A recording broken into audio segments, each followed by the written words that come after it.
श्रद्धाशील बंधुओं एवं श्रद्धाशील बाबा, मनुष्य का मन जिज्ञासु होता है।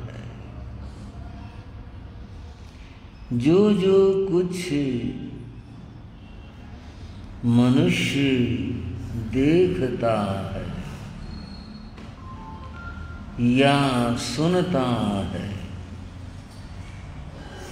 उस सब के बारे में मानव मन में जिज्ञासा जागृत होती है। यह है क्या? इस जिज्ञासा का ही एक नाम प्रश्न है। प्रश्न ये क्या है, इसी भाव को लेकर होता। आज श्री उत्तराध्ययन सूत्र में पूरा अध्याय प्रश्न और उनका समाधान इस पर आधारित। 1, 2, 4 नहीं, 73 प्रश्न और सभी आध्यात्मिक, आत्मा से जुड़े, आत्मविकास से जुड़े, मुक्ति से जुड़े सारे प्रश्न। बंधुओं, उनकी चर्चा तो जब जैसे समय स्थिति जहाँ की होगी तभी होगी। यह 29वें अध्याय की बात है। हमारी चर्चा तो कहाँ चल रही है भाइयों? कहाँ पर? अच्छा, 12 चल रही है। 12 इस अध्ययन का जो सूत्रधार है और जिसे हम यूं कहें नायक हैं, वह है हरिकेश बल मुनि। आपने हरिकेश बल मुनि के पूर्व जन्म को सुना। उस पूर्व जन्म को सुनकर और वर्तमान जन्म का दर्शन शास्त्र पृष्ठों पर करके हमारे मन में ये भाव आ जाना चाहिए, कर्म कितने भयंकर होते, कर्म कैसे जीव बांध लेता और फिर कैसे वो भोगने पड़ते। सोमदेव ने घृणा, नफरत, निंदाएं ये सब करके कर्म बांधा और वो कर्म बंधा अशुभ नाम का। क्या बंधा? नाम कर्म के भेद हैं। शुभ नाम अशुभ नाम, अशुभ नाम समझाने के लिए कह रहा हूं। उस बात को हरिकेशवल महामुनि से नहीं जोड़ेंगे, समझने की बात। एक दूध का बर्तन है जिसमें दूध भरा जाता है, भले ही वो खाली हो तो भी उसको पांव नहीं लगाते,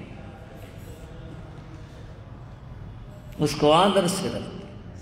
हालांकि दूध तो है नहीं, फिर भी नहीं भाई इसमें दूध डालते हैं, पांव नहीं लगाना चाहिए इसको। कितना उसका आदर है।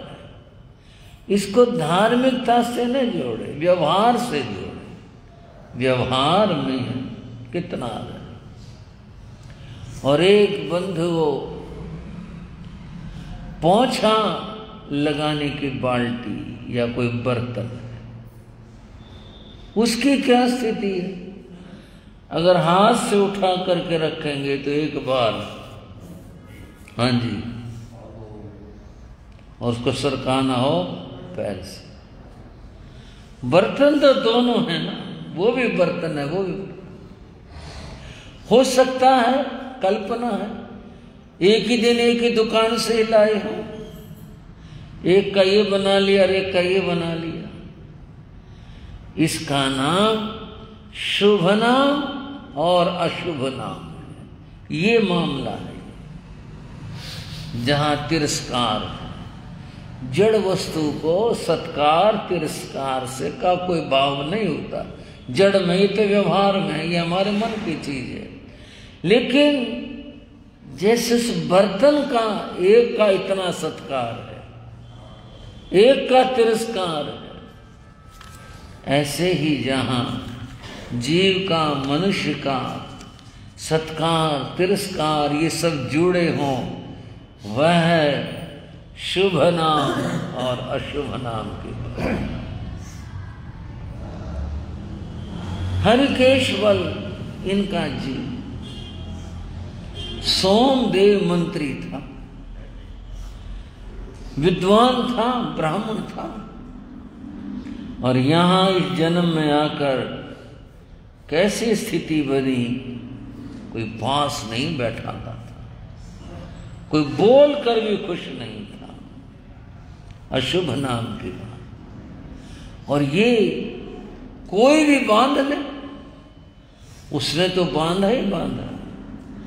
यदि ऐसा कोई भाव हमारे में है, हम ऐसा कोई भाव करते हैं, तो अशुभ नाम हमारा भी बंध जाएगा और आगे पता नहीं हमारी क्या स्थिति है। खैर ये चर्चा तो हम कर चुके। अब तो हम वहां हैं कि साधना और संयम इतनी बड़ी चीज है। देव दानव गंधवा जख रखस किन्नरा। देवता, दानव, यक्ष, राक्षस, ये जो महाशक्तियां हैं, ये भी संयमी को, साधक को नमन करते। आपने सुना कल की चर्चा में, तिंदुक वृक्ष का वासी वह देव हरिकेशवल मुनि को प्रार्थना करता, मैं आपके सेवा में रहना चाहता हूं, मुझे तो कोई जरूरत नहीं भाई, मुझे कोई आज्ञा बताओ, मेरा कोई काम नहीं।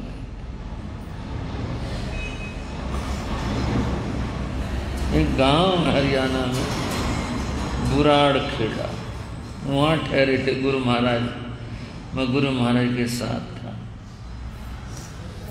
एक भाई जो जैन नहीं था, वो कोई जिज्ञासा तो नहीं, बस जिसे कईयों को बहस करने की आदत होती है, इस तरह का था। वो बहस करने के लिए आया। गुरु महाराज तो विद्वान पुरुष थे, जो उसने पूछा बता दिया, शास्त्रीय समाधान दे दी। फिर भी वो कुछ ना कुछ, तो पैसा आप नहीं रखते, मुझे नहीं रखते, तो फिर कैसे काम चलेगा, कैसे, कभी तो जरूरत हो गई, इस तरह की बात कर रहा था। वहाँ एक भाई बैठे थे, वो बोले बात सुन भाई, मैं बताऊं इनका काम कैसे चलता है। ये नहीं तेरे से दीवा भी लगवाते। बोले बता। जिसने दीवा ही नहीं लगवाना, कहाँ उसने तेल चाहिएगा, कहाँ उसने क्या चाहिएगा, बता। इनकी क्या चाहिए, नहीं तेरे दीवा भी लगवाते, तू क्यों बेकार कर रहा है। और आगे देख लियो, ये तो अंधेरे में बैठेंगे। देव बोला जी मेरे को सेवा, भाई हमारी कोई सेवा नहीं, हमें काम ही नहीं सेवा के लिए। देव फिर भी श्रद्धावश सेवा में रहने। मुनि को इस बात से कुछ नहीं था कि मेरे साथ कौन है, पास कौन है, या सोचे उस दिशा में, कुछ नहीं। वो अपने आनंद में, साधना में, देव अपनी भक्ति में इस तरह रहता। एक बार एक बड़ी भयंकर दुर्घटना घट गई। मुनि ने विहार किया था, कहीं एक मंदिर आया, नगर के बाहर था मंदिर। शाम की वेला हो गई थी, मुनि को ठहरना था। उन्होंने वहाँ जो भी प्रबंधक पुजारी कोई था उससे पूछा, भाई हमने ठहरना है, ठहर जाओ यहाँ, बता जगह पड़ी, इधर बैठ जाओ, उधर बैठ जाओ। कोई कमरा, कोई जगह की तो बात कुछ नहीं हुई। कुछ कहीं छाया से देख करके मुनि वहीं बैठ गए। रात बीती, सुबह हुई। लोग मंदिर में अपनी उपासना के लिए आने लगे। उस नगर के राजा का नाम था कौशलिक। उसकी पुत्री थी, उसका नाम था भद्रा। भद्रा राजकुमारी अपने सखियों के साथ में मंदिर में आई। जो भी कुछ उसने उपासना की, फिर वह परिक्रमा करने लगी। सखियां साथ में थी। जहां मुनि बैठे थे उनका गुजरना वहां से हुआ। उसकी दृष्टि मुनि पर पड़ी। अब उनका तो शरीर बस पूर्व जन्म के शुभ कर्म के कारण विरूप था, बहुत ही ज्यादा विरूप था।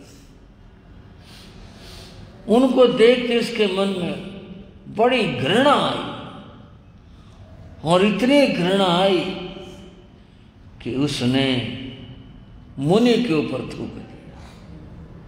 बहुत बुरी बात। पहली बात तो घृणा किसी से करनी ही नहीं चाहिए, कोई भी हो, वो तो मुनि थे। कोई साधारण व्यक्ति है उससे भी नहीं करनी चाहिए, किसी जीव से नहीं करनी चाहिए। और जैन धर्म तो कहता है घृणा करनी ही नहीं चाहिए, अपना विवेक है। कहीं गंदगी भी हो, घृणा करके होगा क्या, सफाई हो जाएगी, क्या होगा, कुछ नहीं। अपने विवेक से गुजरो। जो अगर सफाई की बात है तो विवेक से काम करो, बस इतनी बात है। तुम अपने मन को क्यों खराब करते हो? कोई लोग तो कहते उल्टी आ जाएगी, मेरे को उल्टी आ जाएगी, फिर ये तो तेरी कमी की बात है ना। धैर्यशील बनो, सहनशील बनो, जो कुछ है उसका जो प्रबंध हो सकता है वो सोचो। आपने कुछ नहीं करना, कुछ नहीं आपका मतलब, आप धीरे से पास से गुजर जाओ। ये जो घृणा के भाव हैं ये सही नहीं है, सहज रहो। उसको इतनी घृणा आई, उसने इधर उधर नहीं, सीधे मुनि के ऊपर थूक दिया। थूक करके आगे बढ़ गई और ये कहती कितना गंदा, कितना बुरा, कितना खराब है, कहती ही निकल गई। मंदिर से बाहर चली गई, अपने घर पहुंची। देव ने देखा ये क्या हुआ, मेरे गुरु पर, इन महान संत के ऊपर और इस राजकुमारी ने इतना अहंकार, इसने अपने रूप का, अपने राज का इतना अहंकार मुनि पर थोप दिया। इसको सजा देनी चाहिए। बदला लेने के बाद जैन धर्म ने कहता, जैन धर्म तो क्षमा का धर्म है, पर सब तो उसके ऊपर नहीं चलते। उसने कहा इसको सजा देनी चाहिए। और जब तक वो घर पहुंची, देव ने अपनी शक्ति का प्रयोग कर दिया। वो घर महल में जाते ही मूर्छित होकर गिर पड़ी और उसके मुंह से खून आने लग गया। ये क्या हुआ, ये क्या हुआ, शोर मच गया। मची जाना था राजमहल का मामला, राजकुमारी, वैसे भी किसी को कुछ हो जाए तो लोग इकट्ठे हो जाते हैं, वहां तो राजमहल, राजकुमारी, सब लोग इकट्ठे हो गए महल के।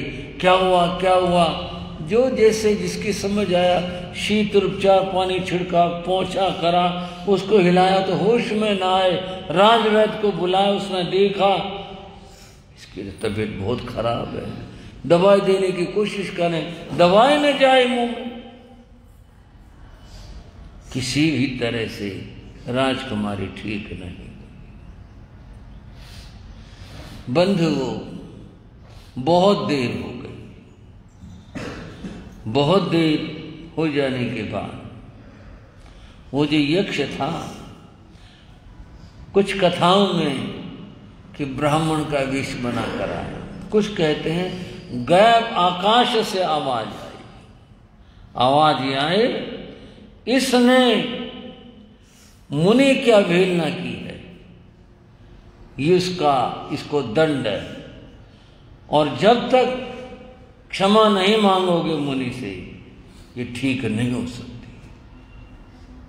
आवाज को सुनकर सब लोग हाथ जोड़ के, महाराज, भगवान, देवराज, जो कुछ कहना था हमें माफ करो, क्षमा करो, हम सारे माफी मांगते हैं, सब कुछ करते हैं, ऐसे नहीं ठीक हो सकती जब तक मुनि से क्षमा न मांगी जाए। अब तो जी रथ मंगाया गया, रथ में राजकुमारी को बैठाया, क्या डाला, परिवार सब और सब लोग वहां पहुंचे मंदिर में। सखियों ने बताया हाँ इसने थूका था, सखियों से पूछा क्या हुआ था, कि ये हुआ था, और वहां गए। जाकर सब ने क्षमा मांगी, कहा कि ये क्षमा कर दो, ये नादान है, बच्ची है, इसको इस बात का होश नहीं था, पता नहीं था, क्षमा कर दो। बंधुओं, मुनियों की माया और महिमा बड़ी अद्भुत होती है। अवहेलना तो किसी सामान्य जन की भी मत कर, और मुनि की बात तो बड़ी ऊंची होती है। तपस्वी राज श्री केसरी सिंह जी महाराज, जिनका मैं कई बार नाम लेता, महान तपस्वी थे, घोर तपस्वी थे, 61 दिन की तपस्याएं करने वाले, ऐसे महान तपस्वी पुरुष थे। एक बार एक गांव में, अजान गांव में गोचरी के लिए गई। एक हवेली देख करके, खुला था दरवाजा, उसमें प्रवेश कर दिया। तो वो दरवाजा, पहले मकान ऐसे होते थे कि दहलीज के बाद चौक, फिर चौक में से कहीं जीना, फिर ऊपर चढ़ता या वहां कमरे होते, ये स्थिति पहले के मकानों की थी। उन्होंने प्रवेश किया तो दहलीज में चारपाई के ऊपर एक लड़की बैठी, उसकी शादी थोड़े से दिन हुए थे, वहां से ससुराल से वो आई थी, और वो कुछ अपने कपड़े जैसा कुछ टांगते हैं सल में सितारे, कुछ ऐसा कुछ काम कर रही थी वो, उसका ध्यान उसमें था, उसने नहीं देखा साधु को। जब महाराज गए तो दरवाजे में प्रवेश किया तो छाया, जैसे रास्ता रुक जाता है और प्रकाश रुका, तो कोई आदमी जाएगा तो अंधेरा सा होगा, छाया पड़ेगी। वो लड़की ने जब एकदम अंधेरा सा बोले, कौन अंधा है, सिर पर चढ़ा रहा है, चिल्ला करके पड़ी, कौन अंधा है, सिर पे चढ़ा रहा है। महाराज वहीं रुक गए और फिर वापस आ गए। लड़की फिर वो सितारे उठाए, सुई पकड़े, ये पता नहीं सुई कहाँ, सितारे कहाँ, दिखना बंद हो गए। वो चिल्लाई, ए माँ, ए माँ। उसकी मां है, क्या बात हो गई? मां मैं अंधे होगी, ये ऐसा क्यों बोल रही है तू? भोली ऐसे बोला? नहीं मां, मुझे दिखना बंद हो गया, मैं अंधी हो गया। अंधे कैसे हो गए? अंधेरी आगे हो गई, आंख मसल ले, ऐसा कर ले। नहीं मां, अंधी होगी मैं। अब चेहरे पर हाथ फेंका, पानी के छींटे दिए, कुछ करें, कुछ नहीं, दिखना बंद हो गया। जो मोहल्ला इकट्ठा हो गया, छोरी को क्या हुआ भाई? एकदम से ठीक तो थी, अभी तो सही अपना काम कर रही थी, ये क्या बात हुई? सब रोए पीटे, जहां दुकान थी वहां से उसके पिता आए, आदमी इकट्ठे होकर क्या बात हुई भाई, क्या बात हुई? पिता ने पूछा, बेटी बात क्या हुई? मुझे कुछ नहीं, एक धोल कपड़ी आया था। हाँ जी हरियाणा वालों, एक धोल कपड़ी आया था, मुंह बांध रहा था, मैंने यूं कह दिया, अंधा के सिर पर चढ़ा रहा है। वो तो वापिस चला गया, मेरे को दिखना बंद हो गया। और रोए, वो रोए थी, इससे बड़ी बात और क्या होगी? वो रोए, ओहो ये तो बड़ा गलत काम हुआ भाई। वो तो महात्मा थे, धोले कपड़े वाले, सफेद कपड़े वाले, मुंह बांधने वाले महात्मा आते हैं, कई बार गांव में आते हैं। ये तो बहुत गलत हुआ। कहाँ आए भाई, किसके आए हैं? बताया किसी ने, वहाँ चौपाल में ठहर रहे हैं भाई, महात्मा आए हुए हैं, कई महात्मा हैं। लोग इकट्ठे होकर के वहां गए, जा करके लड़की का पिता एक पांव से खड़ा हो गया, मुंह में कपड़ा दे दिया, बोले माफ कर दो। लोगों ने हाजिर जी माफ कर दो। महाराज बोले, भाई क्या बात, मुझे बात तो बताओ, किस बात की माफी, किस बात? नहीं जी माफ कर दो। बोले उसकी तो होगी सो होगी, हमारी जिंदगी बेकार हो जाएगी, बताओ हम कैसे करेंगे? अभी शादी को 10-5 दिन उसके हुए और वो अंधी होगी। कौन, क्या बात भाई, क्या मामला? बोले जब घर में गए होंगे, किसी ने, पड़ोसी ने बताया। बोले बहन तो बहुत घरों में गए जाते हैं क्या? जी वो लड़की ना किसी महात्मा का, आप में से कौन था, ये कह दिया अंधा के सिर पे चढ़ा रहा है। हाँ भाई मैं गया था। महाराज माफ कर भाई, मैंने तो कुछ नहीं कहा, उस लड़की को मैंने तो कोई शब्द कहा नहीं, मैंने तो ये सुन के मैं तो वापस हो गया। मैंने कहा इनकी भावना नहीं होगी, ये सोच के वापस हो गया, मैंने तो कुछ नहीं कहा। महाराज आप कहते तो आशीर्वाद ही देते, आपकी क्या बात है? संत तो जो बोलेंगे अच्छा ही कहेंगे, बुरा थोड़े कहेंगे, माफ कर दो। गांव के लोग खड़े हाथ जोड़े और वो लाला एक टांग से मुंह में कपड़ा लेकर खड़े, माफ करो। उसकी जिंदगी क्या होगा? महाराज बोले चलो मैं चलता हूं। कौन सी बच्ची, क्या बात होगी, मुझे दिखा के लाओ। हाँ महाराज चलो। श्री केश सिंह जी महाराज, उनके साथ और संत भी चले, हजूम होगा लोगों का। गए वहां जाकर वो तो बेचारे रो रही थी, उसकी माँ रो रही थी, और औरतें सब रो रही थी, ऐसा काम हो गया तो। महाराज गए, महाराज ने जाती मंगली सुनाई और मंगली सुना के कहने, ए भोले ऊपर को देख मेरी तरफ। बोले श्री केसरी सिंह जी महाराज के। बोले ए भोले ऊपर को देख मेरी तरफ को। कहते ना बल्ले बल्ले, सब कुछ सामान्य। लोग बहुत पाँव में पड़े, बोले जी आप तो भगवान हो, आपकी क्या महिमा। और ऐसे महान संत भगवान ही होते हैं। बंधुओं, राजा ने सबने क्षमा मांगी। मुनि बोले मैंने तो कुछ कहा नहीं, मैंने तो इस पर ध्यान भी नहीं दिया। कि बोले जी क्षमा कर दो।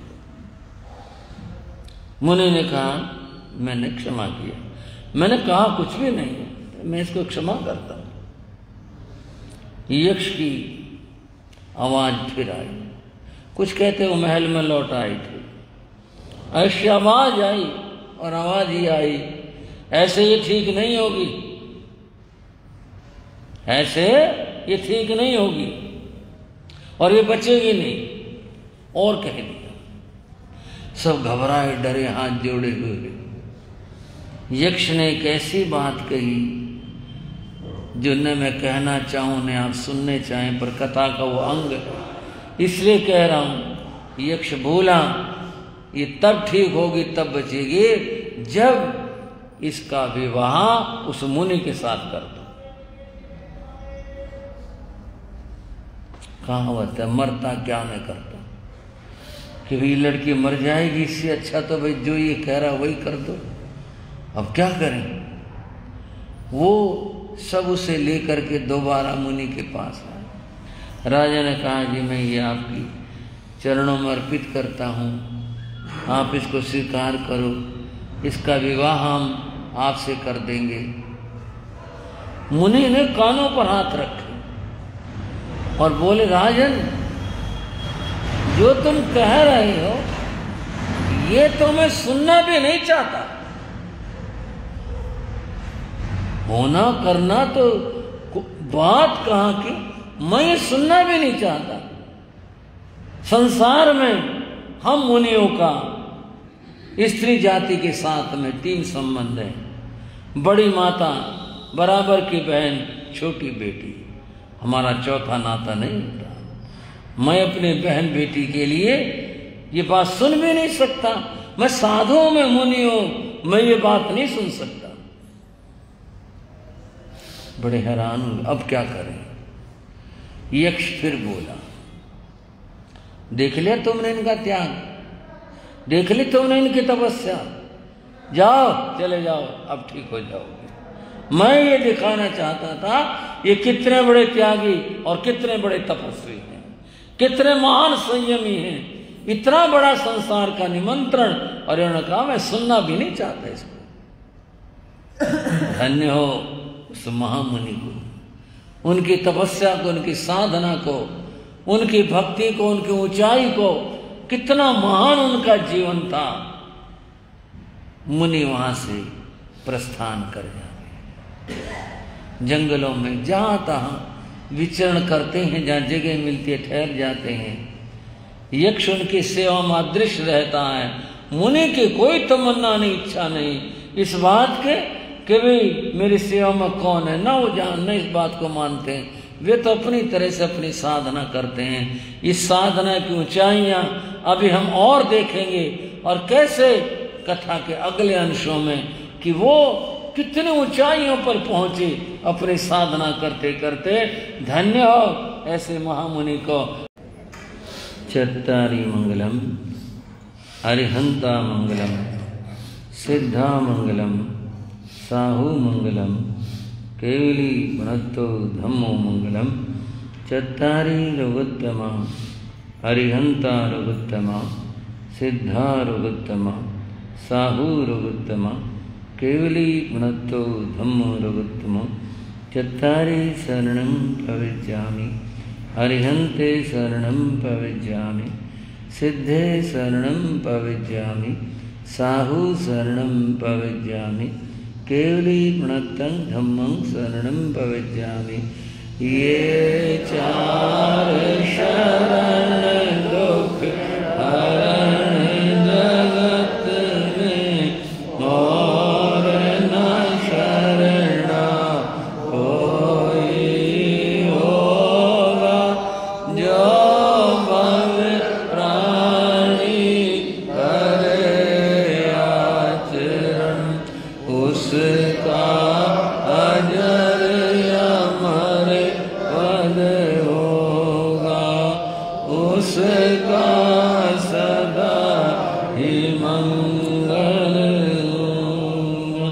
मंगल आशीर्वाद, मंगल आशीर्वाद, मंगल आशीर्वाद।